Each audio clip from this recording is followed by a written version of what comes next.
I'm Stephanie Wilson, and you're listening to Freedom Over Fascism. We're not an isolated population out in the middle of nowhere that you can pretend is a boogeyman, the way they do with, immigrants. LGBTQ people are in every population. And even if the right had their wish, if they could snap their fingers and every LGBTQ person would vanish from the face of the planet, we would show back up again because we appear in every single community throughout history. And regardless of where you are right now, there's an LGBTQ person in your community. That makes it really hard to push these policies, and it's why they're so deeply unpopular, even with Republicans. Hi, friends. I've talked a lot about how important the 2024 presidential race is. It's everything. Republicans and Trump have already declared their intention to ditch democracy and install a dictatorship. Today, we're going to talk about what's going on in MAGA captured states where Republican supermajorities have passed a large number of anti-trans, anti-LGBTQ, and anti-women bills. Today, I talked to Montana State Representative Zooey Zephyr, a transgender woman, about the importance of working at the state level to fight the policies intended to divide us from each other, because that's the heart of the battle that we're waging for freedom everywhere. Republicans want to divide us into small groups, so we fight each other instead of joining together to fight their fascist agenda. In my conversation with Representative Zephyr, we talk about this strategy of division. We also talk about how the far right's war against trans people will ultimately not succeed, because trans and LGBTQ plus people are a part of every community. They've existed in every society, throughout time, around the world, because they're part of what it is to be human. So as the fascist right does more and more to limit the rights of trans people to receive medical care or to try to take away marriage equality, it's important to remember that we're talking not about some community out there that can be divided from the rest of society. We're talking about people in every community, every state, every family. And we fight against the attempt to turn us against each other because we understand that every law MAGA passes is about control, their control over everyone else. So, as we're talking about the presidential election that could mean dictatorship for the country, MAGA captured states continue to propose and pass legislation that attempts to control every aspect of our lives, even though such legislation is wildly unpopular. As you think about what you're doing to protect freedom, think about what's going on in your state.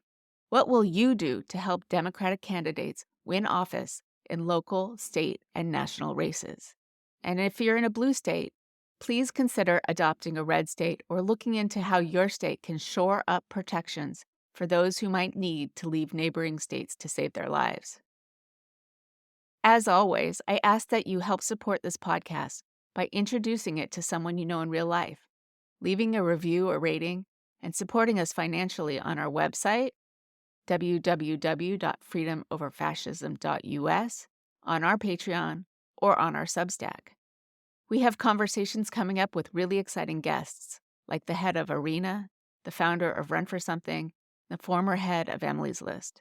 We also have local rural organizers, Democratic messaging folks, and many more.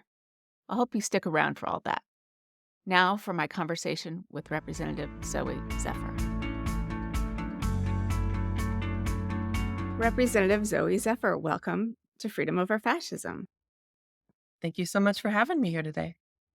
I'm so glad you could be here. So I want to talk about, as you might guess, some of the anti-trans legislation that is going on around the country. And I know the Montana legislature isn't in session right now, but a lot of other state legislatures are in the middle of their sessions, especially in MAGA captured states. And they're passing more and more anti-trans, anti-LGBTQ, anti-women laws.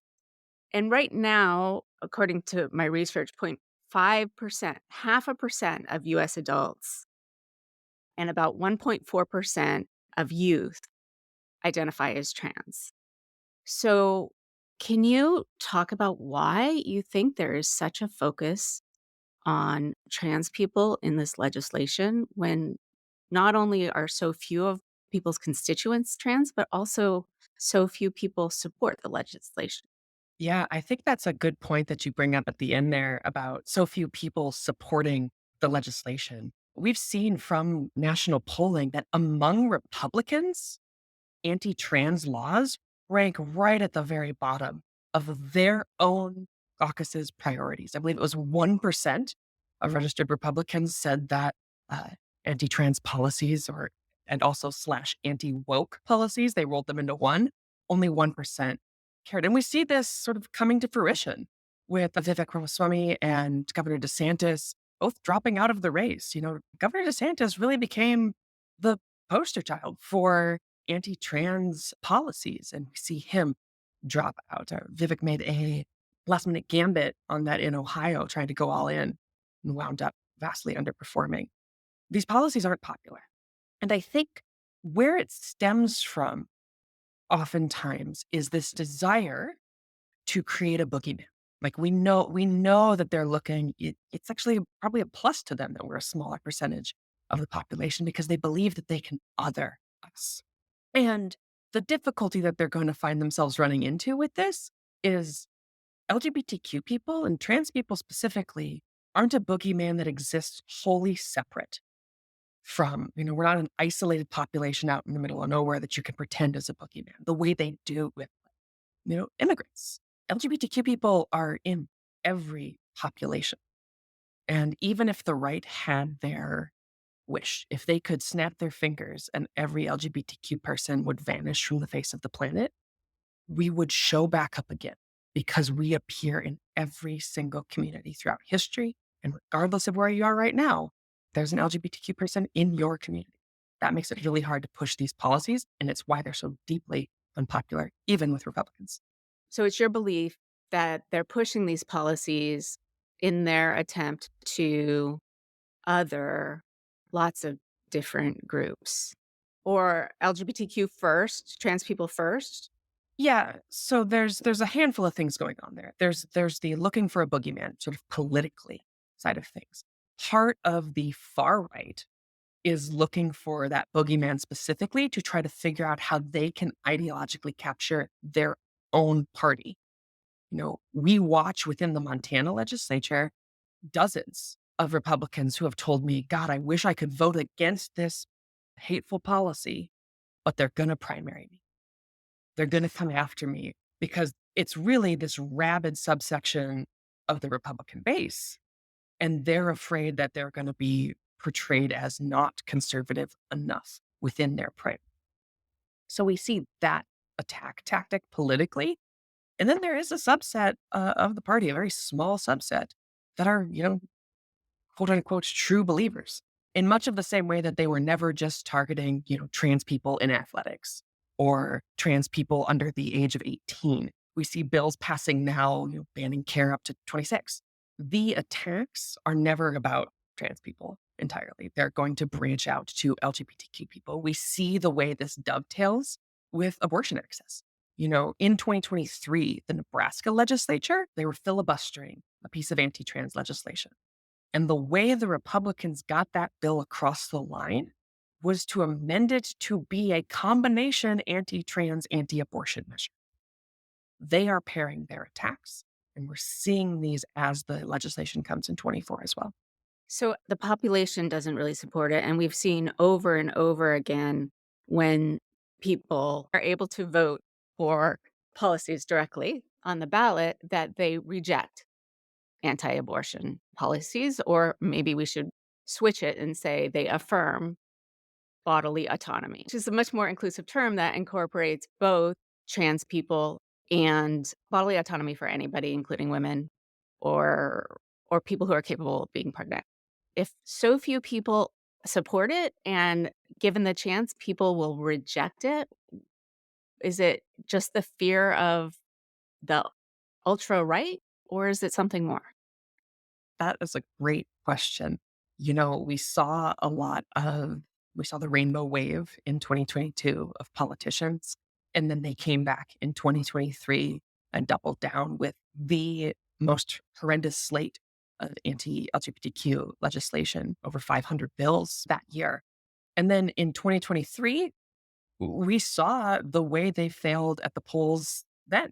We saw Kentucky with Bahir and then Virginia taking House and Senate. And what we watched them do is come back in 2024 and say, no, no, no, this time we're going to lean in harder. We're going to really, make this a big talking point. And they're funneling millions into this. They have Hatton Institute funneling a bunch of money into pushing anti-trans policies. They're politically popular. So the question is, yes, why is this happening? And I do think there's a large part that is trying to capture the party from within. And then I do think there are individuals on the right who are trying to push and saying, oh, if we push this hard enough, if we repeat it long enough, if eventually we will get buy-in from our party for this. I'm not sure that's going to be the case. I think, you know, we're seeing really heinous laws and we're seeing them pass in states across the country. But we're not seeing buy-in, large-scale buy-in from Americans across the country. And we're starting to see, pushback. Governor DeWine in Ohio came out and said what, quite frankly, most Americans understand, which is that these healthcare decisions are healthcare decisions that should be made between a parent and their child.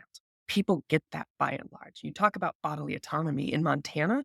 One of the things that we see, and it's why the care ban has been enjoined in the courts, so it hasn't gone into effect, is people understand that one, on the parental side of things, parents should be working with their children, doctors, clinicians, etc., on this care.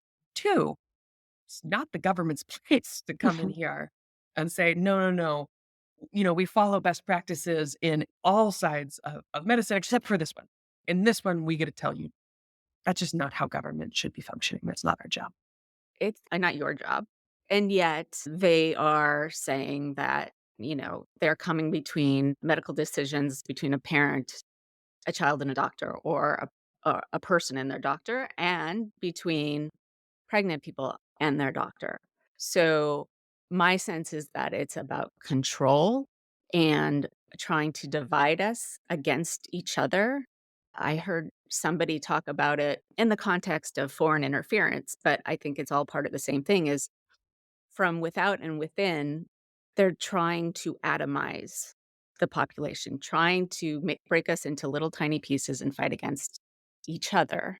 That's where we have the chance to turn it around, is if we all realize that the attempt to divide us against each other is intentional and that it's all the same playbook and it's all the same goal, and which is to control every aspect of the lives of the people who live in America. Yeah.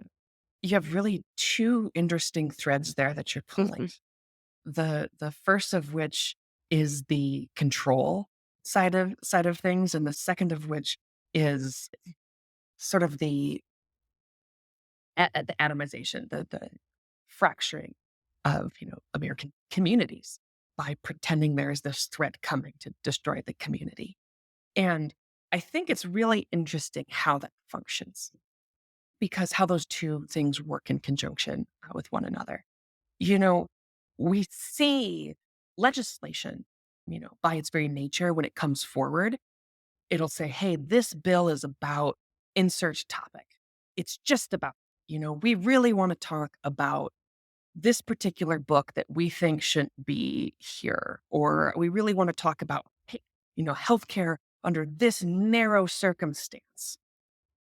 But as you look at all of the different bills that are being brought, it is never about one particular instance. It is about, as we're seeing very openly here in 24 with, bills that are looking to remove entire legal recognition of trans people in various states, like Senate Bill 458 in Montana that passed last year.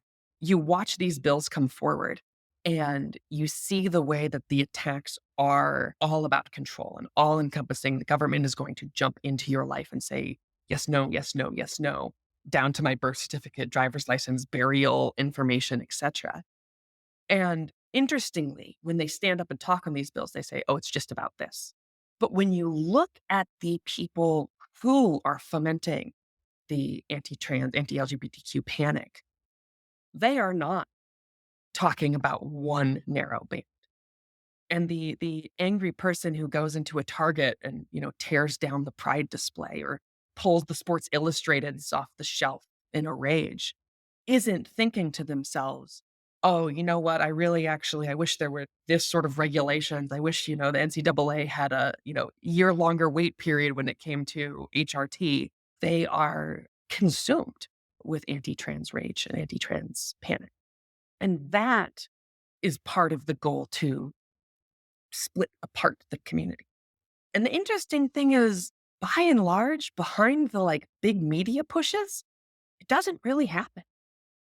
I talk to Republicans on a regular basis, many of whom have strong disagreements with me on policy. Very, very few of them care that I'm trans. Very few of them care that their neighbors are trans or that the, 12-year-old trans girl is playing soccer with her friends. They don't care about that. They want to talk about, taxes, and they want to talk about fentanyl and border security and et cetera. By and large, that's where we are having our big disagreements and our fights. When it comes to LGBTQ people, most of them have someone in their extended family or know some. And that's ultimately why those attacks, I think, fall short in the end. It's a long arc to get there, but eventually they will fall short.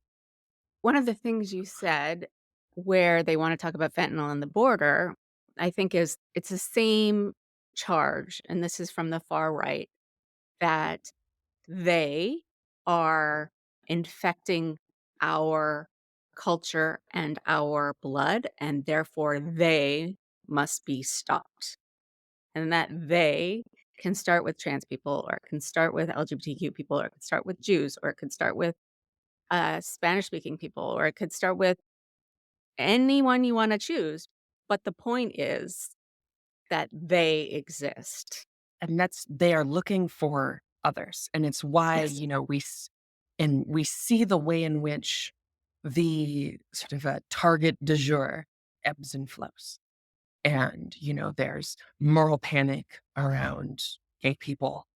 And then suddenly it's migrant caravans. And then it's CRT. And then, this And then George no one Floyd protests. And then suddenly it's, disappears and disappears. And now it's, DEI and trans people. And the name will change.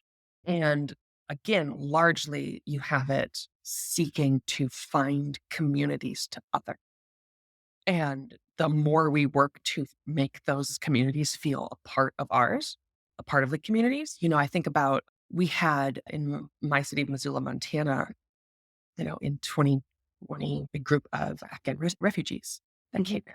And the work to make sure that members of that community feel included and are put into places where their voices can be a part of the process is the biggest defense against people saying, oh, we can other those folks. Because I talk about, anti-LGBTQ attacks and saying they fail because LGBTQ people crop up in your community Mhm. regardless of what you do. And so it's important as we come to other communities that, aren't inherently going to be a part of every community, that we work to make them feel included. I want to dovetail to some of the ways that the sort of anti-immigrant and xenophobic, more largely, attacks sort of wiggle their way in. In Montana, we had a Senate bill that passed last year. It was enjoined in the court, so it's not going into effect, but it was a bill banning TikTok. And it was interesting because it was talking about the way, oh, your data is being given to these social media companies who are doing bad things. And a lot of my colleagues, a lot of bipartisan support was like, yeah, you know what? Social media companies have really gone overboard with our data. But the attorney general came in, and the attorney general, Austin Knudsen from Montana, came in and said, this is the first salvo in China's war against America. One of the representatives who sat next to me, Representative Neil Durham, said that children were choosing to worship the Chinese Communist Party over America when they used TikTok. And you watch the way in what should be good policy, protections against social media companies taking and misusing our personal data. And we did not get that bill in the end. Democrats proposed an amendment to change it to be a broad sweeping protections for social media, but we watched the way in which those on the right were more interested in creating a boogeyman out of China than providing actual protections, actual consumer protections.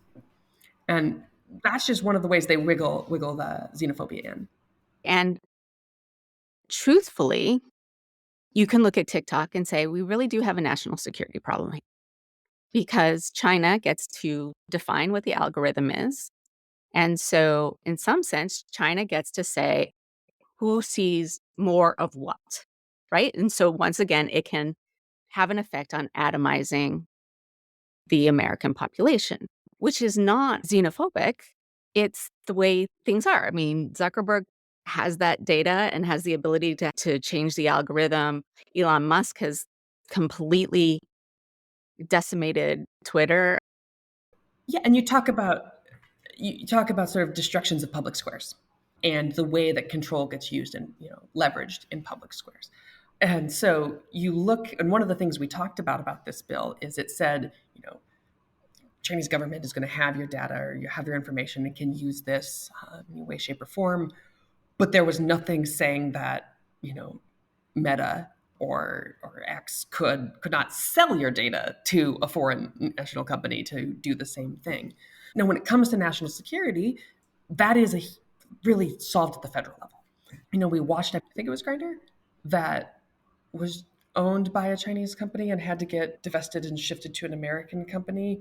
And I imagined when TikTok was coming before the federal government last year, that's the direction it was going to go. That they were going to say, hey, you're going to have to divest and have this owned by sort of a subsidiary that's completely untouched.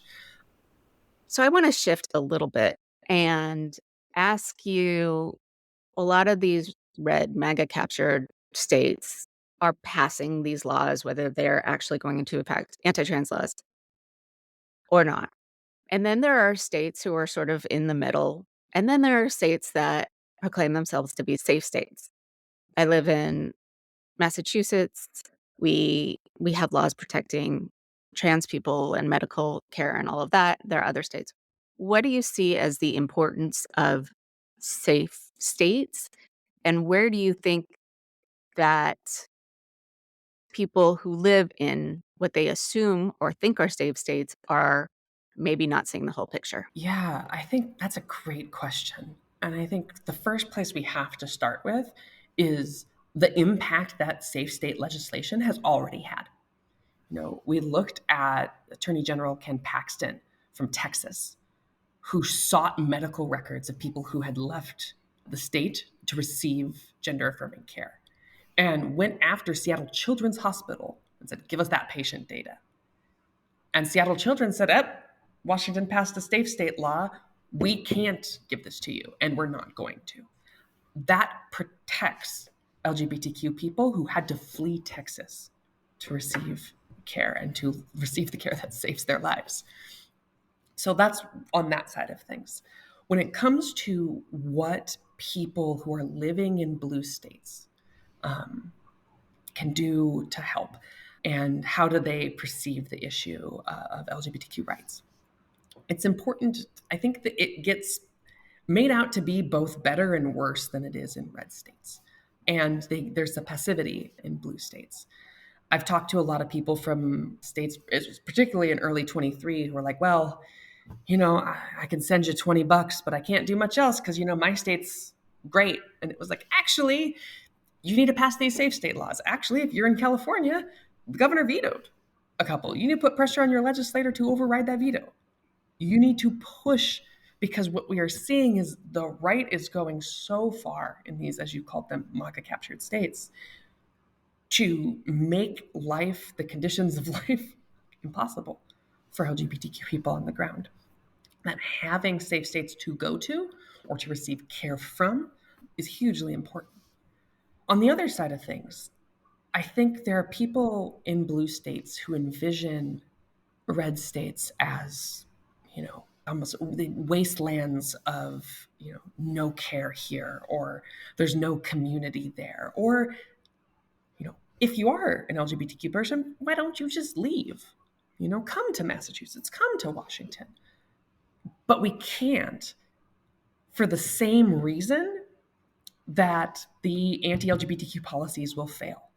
Because even if every LGBTQ person got up and left the red states, LGBTQ people would appear in those states again. Because we are part of what it means to be human. We are part of what it means to be in community, because we're a part of every community. Now, individually, if an LGBTQ person feels in danger, if a trans person, there are parents who have a trans teenager who's under attack in these states and they have the means to get out, many are doing that. And good for them. They should be in places where they can be safe.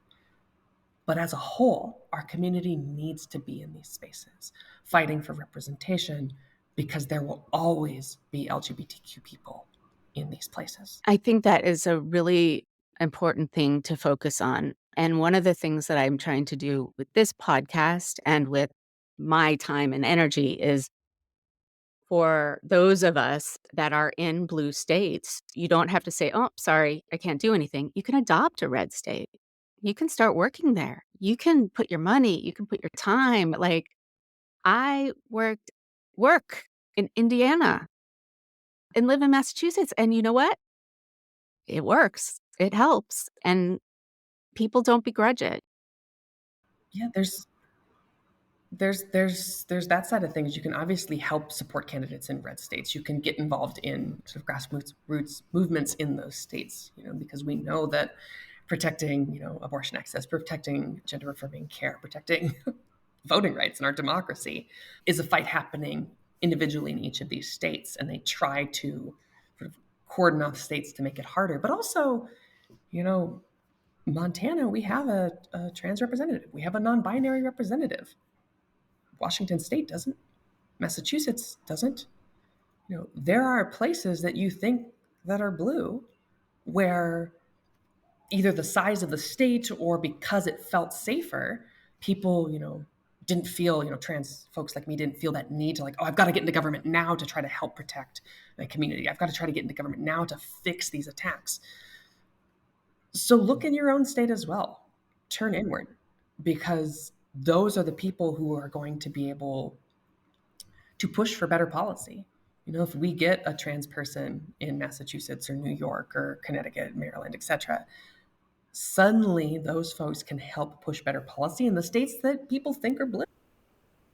So we need both of those sides of things, helping the red states out and pushing for change in your own states.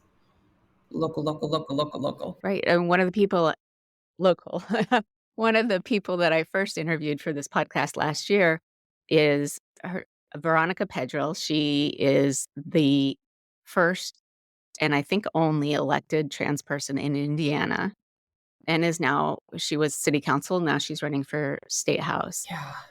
So again, the concerted, like, what, two parts there. What do you do about the concerted effort, and how do you protect? And I think they become sort of a similar track. And I noted initially in the last question, local, local, local, a lot of the fight where you can be most successful is on the ground at the local level. It's where a lot of the genesis for these attacks began, with Moms for Liberty types who are now seeing pushback. In 23, they lost 70% of the elections they had an endorsed candidate in. Just monumental failure in 23. So getting involved at your local races and pushing back is one of the ways there. And two, a lot of our work becomes calling out the attacks for what they are, recognizing, seeing and reflecting the humanity of these communities and these back to sort of the broader American populace. And then also, so calling out sort of the attacks themselves, but then also pivoting and looking, saying, hey, here's what we should be doing. There's this anti-TikTok thing, but what if we were talking about broader digital privacy protections? Yeah, they brought anti-LGBTQ legislation and pushed it and pushed it and pushed it. Well, here in Montana, we had property taxes go up, 25 to 40% for some folks. And people are pissed. And they turn and look at a Republican supermajority and say, you spent your whole time passing anti-LGBTQ policy and pro like beer policy and did jack all for our property taxes. And at some point, if we are turning and saying, hey, they're trying to fracture us, they're trying to, split us apart and target these communities, and we are a part of your community, and we're doing this thing. And also on top of that, here's policy that we're actually trying to bring that helps people. That's, easier said than done, especially in a digital information space that is siloed in a lot of ways. And so I think my sort of closing to this is that with all of that work being the goal that we're trying to do, the reflecting humanity, the talking good policies, the sort of tearing down the bad talking points, all of that has to be done while trying to keep the walls down. Because if you are talking to someone who is getting their information from Fox News 24/7, or a far-right digital media platform, or a far-right silo on their social media, there are words and phrases and things that are going to instantly make the walls go up.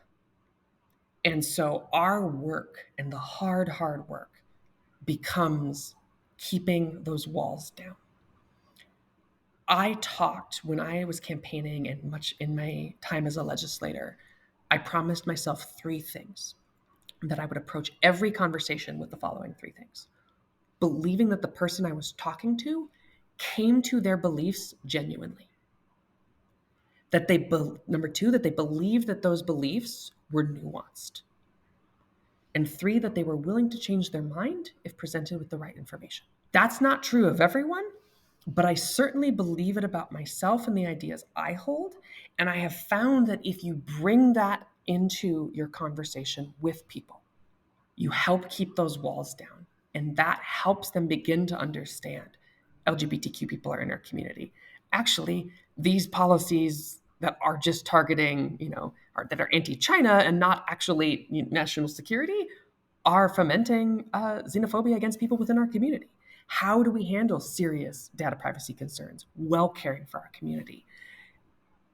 Very delicate work, very careful work, but it has to start with keeping those walls. That is, that nuance in people's minds, the nuance in their hearts, and how do you keep that kindness, keep those walls down without absolving people of cruelty, absolving people of harmful, hateful rhetoric and policy. It's hard. It's a Herculean task, but it's one that I think each of us has to dedicate ourselves to if we're really going to make the world a kinder, better place. So I want to kind of wrap this up by pulling all of the threads together and thinking about, one, is the concerted attempt that the right is making to increase their power, and 2, what we as the progressive left need to do to come together to make sure that democracy and freedom remain and get better in places where they have been degraded. Thank you so much for having me.